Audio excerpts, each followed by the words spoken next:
জানিয়ে দিব আমাদের হাতে থাকা সর্বশেষ বাংলাদেশের আলোচিত সমালোচিত দেশ জুড়ে ঘটে যাওয়া বিশেষ বিশেষ ঘটনার গুরুত্বপূর্ণ সংবাদ শিরোনাম শুরুতেই জানিয়ে দিব শেখ হাসিনা আসবে বাংলাদেশ হাসবে স্লোগানে ফরিদপুরে মিছিল। আওয়ামী লীগ এখনো মরে নাই, আওয়ামী লীগ এখনো জীবিত রয়েছে। প্রতি ক্ষণে ক্ষণে প্রতি মুহূর্তে বাংলাদেশের বিভিন্ন আনাচে কানাচে থেকে জেগে উঠেছে আওয়ামী লীগ। মনে হচ্ছে খুব শীঘ্রই আওয়ামী লীগ আবার পুনর্জাগরণ হবে, এমন ভাবে জেগে উঠবে তাদের জাগার যে কৌশল তাদেরকে আর কখনোই ফেরানো সম্ভব হবে না। এবং এই ডক্টর ইউনূস পতিত স্বৈরাচারী শেখ হাসিনাকে বাধা দিতে পারবে না। সে অচিরেই তার শক্তি নিয়ে বাংলাদেশে ঢুকে পড়বে এবং বাংলাদেশকে উশৃঙ্খল করে আবারও ফের বাংলাদেশ দখল নেবে। দর্শক, এমনটি হওয়ার সম্ভাবনা রয়েছে। এই বিষয়গুলোতে আপনার কি মতামত তা কমেন্ট বক্সে লিখে জানান। এরপর জানিয়ে দিব প্রবাসীদের সুখবর দিলেন সিইসি। আরো জানিয়ে দিব পুলিশের জন্য কেনা হচ্ছে 200 গাড়ি। এরপর জানিয়ে দিব এনসিবির পদ ছাড়লেন কেন্দ্রীয় সদস্য রেদওয়ান হাসান। আলেম সমাজের প্রত্যাশা ও ধর্মীয় মূল্যবোধ সংরক্ষণের বিষয়ে অগ্রাধিকার না পাওয়ার অভিযোগ তুলে জাতীয় নাগরিক পার্টি এনসিপি থেকে পদত্যাগ করেছেন দলটির কেন্দ্রীয় সদস্য ও সাধারণ আলেম সমাজের আহ্বায়ক মোহাম্মদ রেদওয়ান হাসান। দর্শক, আপনারা জানেন এনসিপি একটি নতুন দল। এই দলটি সবেমাত্র সংগঠন হয়েছে, এমনকি তারা এখনো পর্যন্ত নিবন্ধনের আবেদনই করেনি এবং বাংলাদেশে নিবন্ধিত হয়নি। আর একটি দল নিবন্ধিত হওয়ার আগেই যদি দল সংগঠন থেকে দলের সংগঠনের পদ পাওয়া লোকজন পদত্যাগ করেন, এভাবে একে একে বিচ্ছিন্ন হয়ে যান, তাহলে এই দলের অস্তিত্ব বা এই দল টিকবে বলে আমার মনে হয় না, বা এই দল ভবিষ্যতে ভালো কিছু করতে পারবে আমি মনে করছি না। দর্শক, এই বিষয়ে আমি একমত। আপনার কি মতামত তা কমেন্ট বক্সে ঝটপট লিখে জানান। আর দ্রুত এই ভিডিওটি অবশ্যই আপনার ফেসবুক সোশ্যাল মিডিয়ায় শেয়ার দিয়ে ভরপুর পুরো দেশ জুড়ে ছড়িয়ে দিন এবং এনসিপি দল বাংলাদেশে বিপ্লব বয়ে আনতে পারবে কি পারবে না তার মতামত গোটা বিশ্ব জুড়ে বা গোটা বাংলাদেশ জুড়ে আসুক এবং আপনারা দেখুন যে এনসিপি দলের আসলে অবস্থান কি, আমরা সেই জিনিসটাই পর্যবেক্ষণ করতে পারবো। দর্শক, দ্রুত ভিডিওটি অবশ্যই শেয়ার করে ছড়িয়ে দিন। এবং সর্বশেষ জানিয়ে দিব বাংলাদেশে 10 বছরের লাইসেন্স পেল স্টারলিং। শুনছিলেন সংবাদ শিরোনাম, এখন বিস্তারিত। তবে তার আগে অনুরোধ থাকবে ভিডিওটিতে একটি লাইক এবং কমেন্টস করে জানিয়ে দিন আজকের এই ভিডিও সম্পর্কে আপনার মূল্যবান মতামত। আর অবশ্যই এই ভিডিওটি আপনার ফেসবুক সোশ্যাল মিডিয়ায় শেয়ার দিয়ে ছড়িয়ে দিন আর জানিয়ে দিন আপনি কোন জেলা থেকে বা কোথা থেকে আমাদের সংবাদটি শুনছেন এবং দেখছেন।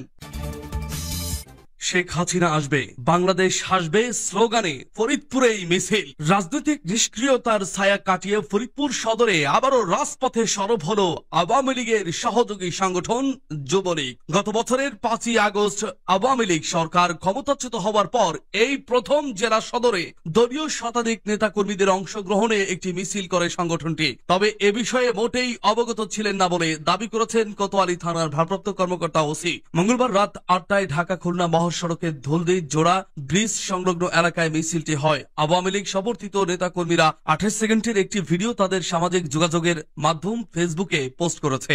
ভিডিওটিতে দেখা যায় দলীয় পতাকা, ব্যানার ও পোস্টারে সুসজ্জিত মিছিলটি ফরিদপুর সদরের ধুলদি জোড়া ব্রিজ এলাকার ঢাকা খুলনা মহাসড়কে শতাধিক নেতাকর্মীর উপস্থিতিতে শেখ হাসিনাকে নিয়ে স্লোগান দিচ্ছে। স্লোগান ছিল শেখ হাসিনা আসবে বাংলাদেশ হাসবে, জয় বাংলা, জয় বঙ্গবন্ধু। ভিডিওটিতে আরো দেখা যায় মিছিলের নেতৃত্ব দিচ্ছে ফরিদপুর জেলা আওয়ামী যুবলীগ নেতা দেবাশিস নয়ন ও বোয়ালমারী উপজেলা যুবলীগ নেতা মিয়া গারিবুর রহমান। তাদের সঙ্গে ছিল ছাত্রলীগ, যুবলীগ সহ অঙ্গ সহযোগী সংগঠনের শতাধিক নেতাকর্মী। এই ব্যাপারে দেবাশিস নয়ন জানান, এই মিছিল শুধু একটি রাজনৈতিক কর্মসূচি নয়, বরং এটি একটি বার্তা। মাঠে ফিরছে আওয়ামী লীগ সংগঠনের শক্তি ও ঐক্যের প্রতিচ্ছবি দেখাতেই এই আয়োজন। ফরিদপুর কোতোয়ালি থানা ভারপ্রাপ্ত কর্মকর্তা আসাদুজ্জামান বলেন, এ ব্যাপারে আমার কোনো বক্তব্য নেই। ফরিদপুর শহরের বা ফরিদপুরের কোথাও মিছিল হয়েছে তথ্য আমার জানা নেই।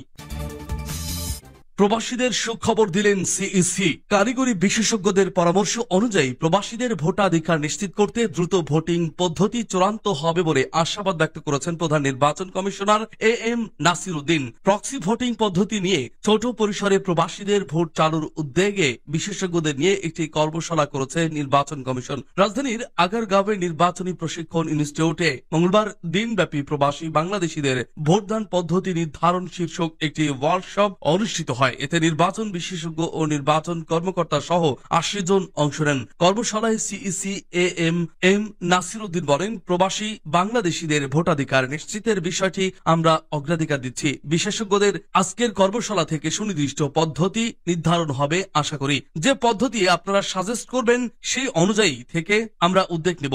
এরপরই পদ্ধতি নিয়ে একটা আর্কিটেকচার দাঁড় করানো হবে। পাইলটিং এর মাধ্যমে কোন কোন দেশে ভোটিং পদ্ধতি চালু করা হবে বলে জানান তিনি। সিইসি বলেন, সামাজিক ও রাজনৈতিক বাস্তবতা, ভোটারদের শিক্ষাগত যোগ্যতা এবং প্রবাসীদের বাস্তবতা বিবেচনায় আমাদের সিদ্ধান্ত নিতে হবে। এক ওয়ার্কশপ থেকে একটি হোক বা কোন কোন দেশে পাইলট প্রোগ্রাম করা যায় সে দেশে সে পরামর্শ দিন। প্রবাসীদের ভোট দেওয়ার বিষয়ে যে পদ্ধতিতেই আমরা আগাই না কেন, প্রথমে পাইলটিং, পরে স্বল্প পরিসরে করতে হবে, এরপর বড় পরিসরে যেতে হবে। তিনি জানান, বর্তমানে দেশের মধ্যে পোস্টাল ব্যালট ব্যবস্থা চালু রয়েছে। নিবন্ধিত ভোটাররা যারা কারাগারে বা আইনি হেফাজতে আছেন, বাংলাদেশি প্রবাসীরা এবং নির্বাচনী কর্মকর্তারা পোস্টাল ব্যালটের মাধ্যমে তাদের ভোটাধিকার ব্যবহার করতে পারেন। ইসি কর্মকর্তারা জানান, পোস্টাল ও অনলাইন ভোটিং এর চেয়ে প্রক্সি ভোটিং পদ্ধতিকে গুরুত্ব দিয়ে ঢাকা বিশ্ববিদ্যালয় বুয়েট, MIST এবং সরকারি বেসরকারি উন্নয়ন সহযোগীদের মতামত নেওয়ার জন্য বিশেষজ্ঞদের নিয়ে এই কর্মশালা হচ্ছে। পুলিশের জন্য কেনা হচ্ছে 200 গাড়ি। জুলাই আন্দোলনে আগুনে পুড়ে যাওয়া পুলিশের গাড়ির ঘাটতি পূরণে 200 পিকআপ কেনা হচ্ছে। এই প্রস্তাব সহ 4টি প্রস্তাব অনুমোদন দেওয়া হয়েছে। অর্থনৈতিক বিষয় সংক্রান্ত উপদেষ্টা পরিষদ কমিটির বৈঠকে সরকারের স্বয়ং ক্রয় সংক্রান্ত উপদেষ্টা কমিটির পৃথক সভায় স্যার LNG আমদানি সহ 3টি প্রস্তাব অনুমোদন দেওয়া হয়। এতে ব্যয় হবে 2244 কোটি টাকা। এছাড়া ওই বৈঠকে বিদ্যুৎ প্রকল্প সংক্রান্ত মামলা আদালতের বাইরে মেডিয়েশনে $2 কোটি সমঝোতা হয়। এজন্য ওই পরিমাণ মার্কিন ডলার সংস্থানের নীতিগত অনুমোদন দেওয়া হয়েছে। মঙ্গলবার বিকালে সচিবালয়ে মন্ত্রী পরিষদ বিভাগের সম্মেলন কক্ষে অর্থ উপদেষ্টা ডক্টর সালেউদ্দিন আহমেদের সভাপতিত্বে 2টি বৈঠক অনুষ্ঠিত হয়। সভায় কমিটির সদস্য ও ঊর্ধ্বতন কর্মকর্তারা উপস্থিত ছিলেন। পুলিশের জন্য 200টি ডাবল ক্যাবিন পিকআপ কেনা হচ্ছে। এছাড়া বাংলাদেশ টেক্সটাইল মিলস কর্পোরেশনের নিয়ন্ত্রণাধীন টাঙ্গাইল কটন মিলস লিমিটেডের 1.36 একর জমি বিক্রয় এবং স্মার্ট কার্ড পার্সোনালাইজেশন ও তাতে বীর মুক্তিযোদ্ধা খচিত মুদ্রণ প্রস্তাবও অনুমোদন পেয়েছে অর্থনৈতিক বিষয় সংক্রান্ত উপদেষ্টা পরিষদ কমিটির বৈঠকে। 2024 সালের 1 জুন থেকে 6 আগস্ট পর্যন্ত সংগঠিত গণ অভ্যুত্থান ও তার পরিপ্রেক্ষিতে উদ্ভূত ঘটনায় দেশের 639টি থানার মধ্যে 460টি থানায় এবং অন্যান্য পুলিশ স্থাপনায় অগ্নিসংযোগের কারণে পুলিশের বিপুল সংখ্যক যানবাহন ভস্মীভূত হয়। ফলে দেশে আইন শৃঙ্খলা রক্ষা ও নিরাপত্তা নিশ্চিত করার লক্ষ্যে জরুরি ভিত্তিতে পুলিশের জন্য পিকআপ কেনা হচ্ছে। প্রগতি ইন্ডাস্ট্রিজ লিমিটেডের কাছ থেকে এসব গাড়ি কেনা হবে। প্রতিটি পিকআপের দাম 86 লাখ টাকা। সে হিসাবে 200টি পিকআপ কিনতে ব্যয় হবে 172 কোটি টাকা। এছাড়া টাঙ্গাইল কটন মিলসের 1.36 একর জমি বিক্রয়ের প্রস্তাবে নীতিগত অনুমোদন দেওয়া হয়েছে। মিলটি 1961 সালের 27.29 একর জমির ওপর প্রতিষ্ঠিত হয়। বর্তমান আর্থিক অবস্থা বিবেচনায় মিলের জমি বিক্রির প্রস্তাব করেছে BTMC. Identification system for enhancing access to service প্রকল্পের আওতায় স্মার্ট কার্ড পার্সোনালাইজেশন ও বীর মুক্তিযোদ্ধা খচিত লেখা মুদ্রণ কাজ সরাসরি ক্রয় পদ্ধতিতে কেনার প্রস্তাবে নীতিগত অনুমোদন দিয়েছে কমিটি। এনসিপির পদ ছাড়লেন কেন্দ্রীয় সদস্য রেদওয়ান হাসান। আলেম সমাজের প্রত্যাশা ও ধর্মীয় মূল্যবোধ সংরক্ষণের বিষয়ে অগ্রাধিকার না পাওয়ার অভিযোগ তুলে জাতীয় নাগরিক পার্টি থেকে পদত্যাগ করেছেন দলটির কেন্দ্রীয় সদস্য সাধারণ আলেম সমাজের আহ্বায়ক মোহাম্মদ রেদওয়ান হাসান। মঙ্গলবার রাত 10:45 ফেসবুক নিজের পেজে দেওয়া এক পোস্টের মাধ্যমে তিনি পদত্যাগের তথ্য জানান। পদত্যাগ পত্রের অনুলিপি এনসিপির আহ্বায়ক নাহিদ ইসলাম সহ দলের শীর্ষ নেতাদের পাঠানো হয়েছে বলেও জানান তিনি। পদত্যাগ পত্রে তিনি বলেন, 24-এর গণ অভ্যুত্থান ছিল বাংলাদেশের রাজনীতিতে একটি ঐতিহাসিক মাইল ফলক, যেখানে সাধারণ আলেম সমাজ বৈষম্য বিরোধী ছাত্র আন্দোলনের সঙ্গে সংহতি জানিয়ে কাঁধে কাঁধ মিলিয়ে এক অভূতপূর্ব দৃঢ়তা নিয়ে সামনে এসেছিল। দেশের বিভিন্ন প্রান্তে অভিনব পদ্ধতিতে গাসুদ কর্মসূচির মাধ্যমে জনতার মনে জাগরণ সৃষ্টি করে আন্দোলনকে গণ আন্দোলনে রূপ দিয়েছিল এবং বহু ত্যাগ ও আত্মোৎসর্গের মাধ্যমে বিজয়ের মাটি প্রস্তুত করেছিল। আমি সেই ইতিহাসের অংশ হিসেবে জাতীয় নাগরিক পার্টির সূচনা লগ্নে যুক্ত হতে পেরে গর্ববোধ করছি এবং কৃতজ্ঞতা জ্ঞাপন করছি। আমি সবসময় বিশ্বাস করেছি একটি বহুমতের মূল্যবোধ নির্ভর ও ন্যায় ভিত্তিক রাজনৈতিক কাঠামো গড়ে তুলতে হলে সব শ্রেণী পেশার মানুষের দাবিকে শ্রদ্ধার সাথে গুরুত্ব দেওয়া জরুরি। বিশেষত 24-এর গণ অভ্যুত্থানে 80 এর অধিক জীবন উৎসর্গকারী শহীদ আলেম ওলামা ও মাদ্রাসা শিক্ষার্থীদের স্বপ্ন আকাঙ্ক্ষার প্রতিফলন ঘটানো আমাদের নৈতিক দায়িত্ব। ধর্মীয় মূল্যবোধ নিয়ে তিনি বলেন, জাতীয় নাগরিক পার্টিও বহুমতের প্রত্যাশা ও সহ সহাবস্থানের যে অঙ্গীকার নিয়ে এগিয়েছিল তা নিঃসন্দেহে গুরুত্বপূর্ণ ছিল। তবে সময়ের সাথে সাথে লক্ষ্য করেছি শহীদ আলেম ও শিক্ষার্থীদের স্বপ্ন ও প্রত্যাশাগুলো এবং ধর্মীয় মূল্যবোধ সংরক্ষণের মতো বিষয়গুলো এনসিপিতে প্রত্যাশিত অগ্রাধিকার পায়নি। সুতরাং দেশের ইসলামপ্রিয় জনগণের আকাঙ্ক্ষাকে আরো নিবিড়ভাবে প্রতিনিধিত্ব করার সংকল্প নিয়ে দেশ ও জাতির বৃহত্তর কল্যাণের কথা বিবেচনা করে আমি জাতীয় নাগরিক পার্টির কেন্দ্রীয় সদস্য পদ থেকে স্বেচ্ছায় পদত্যাগ করছি। পাশে থাকার প্রতিশ্রুতি জানিয়ে রেদওয়ান হাসান বলেন, আমি ভবিষ্যতে জাতীয় নাগরিক পার্টির কল্যাণ ও সাফল্য কামনা করছি এবং দেশের সার্বিক কল্যাণে যে কোনো ইতিবাচক প্রয়াসে পাশে থাকার প্রত্যয় ব্যক্ত করেছি। এনসিপির উত্তরণ ও কল্যাণের জন্য আমার আন্তরিক শুভকামনা রইল। আল্লাহ আমাদের সবাইকে ন্যায় ও কল্যাণের পথে পরিচালিত করুক, আমিন।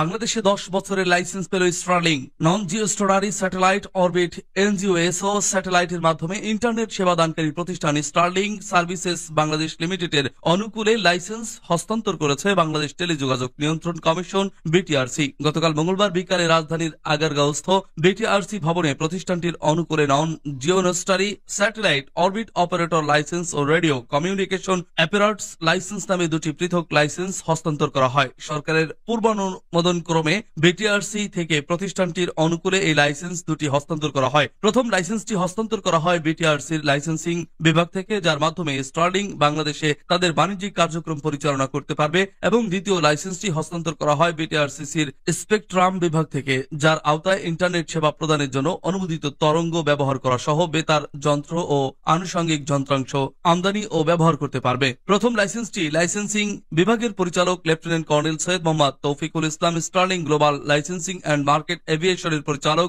রেবেকা স্লিং হান্টারের কাছে হস্তান্তর করেন। এ সময় উপস্থিত ছিলেন লিগ্যাল অ্যান্ড লাইসেন্সিং বিভাগের মহাপরিচালক আশিস কুমার কুন্ডু এবং উপপরিচালক মোহাম্মদ নাহিদুল হাসান। অপরদিকে দ্বিতীয় লাইসেন্সটি রেবেকা স্নিক হান্টারের কাছে হস্তান্তর করেন স্পেকট্রাম বিভাগের পরিচালক ডক্টর মোহাম্মদ সোহেল রানা। এ সময় স্পেকট্রাম বিভাগের মহাপরিচালক ব্রিগেডিয়ার জেনারেল মোহাম্মদ আমিনুল হক এবং সিনিয়র সহকারী পরিচালক মোহাম্মদ জাকারিয়া ভুইয়া উপস্থিত ছিলেন। আগামী 10 বছরের মেয়াদে বিটিআরসি থেকে স্টারলিং সার্ভিসেস বাংলাদেশ লিমিটেডের অনুকূলে এই লাইসেন্স প্রদান করা হয়।